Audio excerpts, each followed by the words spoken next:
calling me here to say something about my brother Hasan Jahangir भाई। लेकिन सबसे पहले मैं यही कहना चाहूँगा कि वो एक चीज़ जो हम बचपन से सुनते आए थे कि मरने के बाद ही किसी को लेजेंड समझा जाता था या पता चलता था कि यार ये लेजेंड था।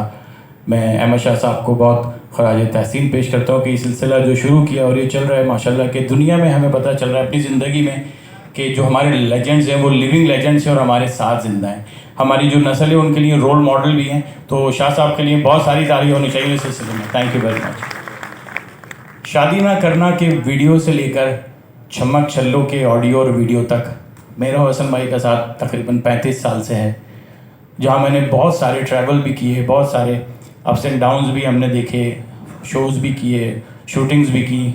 तो बहुत ज़बरदस्त एक साथ रहा। और सबसे इम्पॉर्टेंट मैं जहाँ से शुरू करना चाहूँगा, थोड़ा सा टाइम लूँगा लेकिन 2-3 ऐसी चीज़ें हैं जो हसन भाई की आज तक किसी को नहीं पता और वो आज आप लोगों को मैं बताऊँगा। तो मेरे लिए भी बहुत खुशी की बात है कि ये चीज़ें मालूम होनी चाहिए थी और इंशाल्लाह आज पता होंगी। सऊदी अरब का शो जद्दा में मैं काफ़ी शोज़ करता हूँ, तो एक दफ़ा मेरे पास शो हुआ, वहाँ पे जाने का प्लान किया हमने। तो हसन भाई से मैंने बात की। नॉर्मली जब हम किसी आर्टिस्ट से बात करते हैं तो वो सबसे पहले पूछते हैं जी डिटेल्स क्या हैं, क्या प्लान है, अमाउंट क्या होगा। तो हसन भाई को मैंने कहा हसन भाई उम्रा करने जाना है और फिर वहाँ शो करना है, ये सुनना था।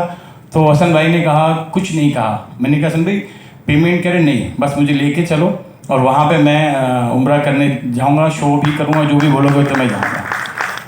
अच्छा, सबसे इम्पॉर्टेंट बात कि हसन भाई राज़ी हो गए, कुछ नहीं पूछा ही नहीं, ना प्लान ना कुछ, चले गए।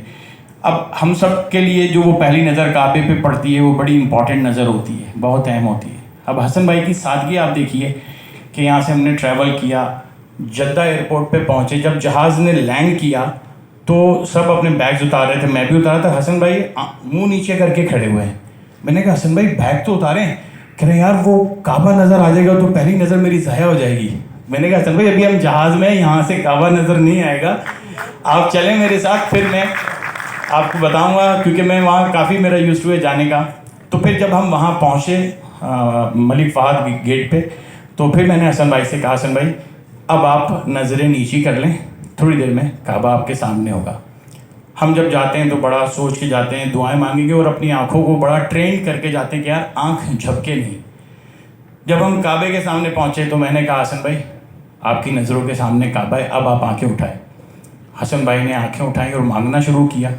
हमने भी मांगा, मेरी वालिदा मेरे साथ थी और भी दोस्त थे, हम सब मांग के हमारी आंखें झपक गई। फिर जब मैंने हसन भाई की तरफ देखा तो हसन भाई की आंखें खुली हुई थी, आंसू बह रहे थे और वो दुआएं मांगे जा रहे थे। और वो मंजर ऐसा था। उसके बाद जब हमने तवाफ़ शुरू किया तो आप यकीन जानिए कि हसन भाई जिस तरह तवाफ़ कर रहे थे और जो उनका एक शौक़ था, जैसे किसी बच्चे से छीना हुआ ख़जाना उसको वापस मिल जाता है और तवाफ़ करता है, तो वो जो सफ़र था वो ज़िंदगी का यादगार तरीन सफ़र था। इसके लिए एक क्लैप बनती है हसन भाई की। उसके बाद फिर हमने बांग्लादेश इंटरनेशनल म्यूज़िक फेस्टिवल का टूर किया।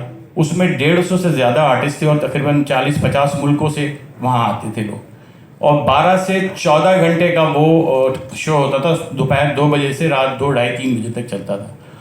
तो वहाँ हर आर्टिस्ट को 5 मिनट दिए जाते थे। अगर वो ज़्यादा अच्छा परफॉर्म करता तो 10 मिनट, और जो सुपर हिट परफॉर्म करता था उसको 15 मिनट मिलते थे। 3 दिन का शो था जो वहाँ के प्राइम मिनिस्टर खुद बैठ के वो शो देखती थी।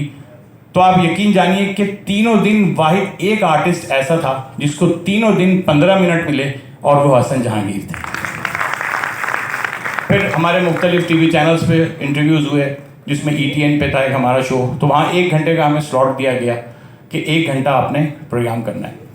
लेकिन जब वो प्रोग्राम हमने हसन भाई के साथ बैठ के, हसन भाई ने कहा 4-5 गाने गाएंगे।